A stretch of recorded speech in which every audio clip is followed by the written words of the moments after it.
I think like Tornado, the fact that we recreated an engine which was long scrapped, there's always been a great public interest in this engine, this particular class. It was built for a specific purpose.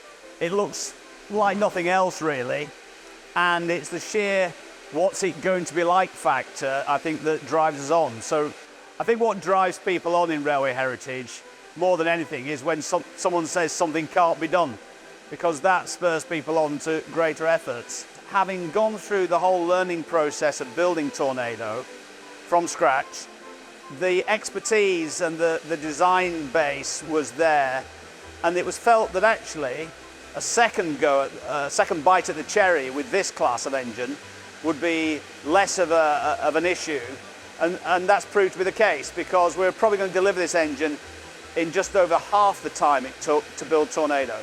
I think what people have suddenly realised, and I hope that Tornado has led the way in that respect, is that it is perfectly possible to relive your dreams and bring back to life those classes of engines that were all scrapped. So others are doing that, and there's a thing called the Great Western County class that were all scrapped in British Railways days, but a new one's rising phoenix-like from the ashes. And certainly when British Railways was scrapping locomotives in the 60s, a lot of engines got away. And it wasn't through lack of trying, it was lack of money really. But people are in a position now to put right that missed opportunity. Our ability to test the technical elements of this with computers and other artificial intelligence, if you like, just wasn't available to Gresley. We can view the inside of this engine in 3 dimensions, whereas Gresley and his drawing team had to think 3D, but commit their ideas to paper, which was 2D. So in terms of making the modifications, modern computer-aided design, I think, is the biggest thing. And with Tornado was built using 2D design technology. This engine has been built using 3D technology. So we know that every pipe and every component we make away from the engine will fit when we offer it up. It helps if the drawings still exist. And with the A1 and the P2, we were lucky that they do. We're going to build a third engine called the V4, and guess what? We're lucky, the drawings still exist. So that's the first step. If you've got the drawings, you're going to start, because what you don't have with a new build is an existing engine to take the drawings from and reverse engineer. So get the drawings in, get the team together, get the facility that you need to build it. And I'm stood in this cathedral of railway engineering, which is absolutely perfect. So the V4, our next locomotive, should come together reasonably quickly, but not until I've got this beast behind me out of the way. Everything is on track. The frames for the tender are virtually finished.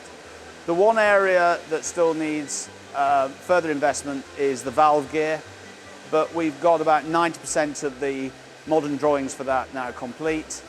And our priority is to build a major component of the valve gear in the next 6 months or so that we can demonstrate to our covenanters how this thing is going to work. But fundamentally, we're there. The boiler is on track. That will be ready in the next 2 to 3 months, and will go onto the locomotive behind me. So the major chunks of capital expenditure are there, and we're hoping actually that within the next 18 months to 2 years, we'll have a substantially complete locomotive. The biggest challenge is inevitably money. We've spent about £4 million. My estimate is another 1.5 to 2 million will finish the job. We're a team that's in a hurry. You know, we want to see this, and our supporters want to see this happen. And it's tantalisingly close. What people shouldn't think is that their donation, no matter how small or large, will merely be an insignificant drop in a lake of money that we need. And I prefer, although I'm never going to turn away big donors, but I prefer lots and lots of people putting in a modest amount than a couple of people, say, putting in a huge amount, because what we appreciate is what I call mass ownership of this thing. And from the multimillionaire to the guy who may be working in a shop, paying what he can afford, I want everybody involved to feel that they have an emotional and physical involvement in this project.